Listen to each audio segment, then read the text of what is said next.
To set corner action for top left to decrease the media volume level in Samsung Galaxy S23 Ultra, swipe down the top of the screen and then tap setting icon. Scroll down the screen to find accessibility. Tap accessibility and then tap interaction and dexterity. Scroll down the screen. Under mouse and physical keyboard section, tap auto action after pointer stop. Under corner action section, tap top left and then tap the gray on off switch next to media volume down to enable this option. When the switch turns blue, it means that this option is on. To see the result, while auto click feature is on, connect a USB or Bluetooth mouse with your phone.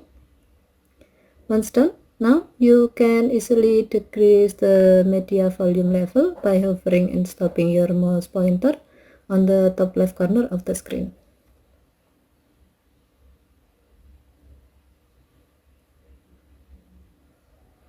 Okay, thank you for watching. Have a nice day.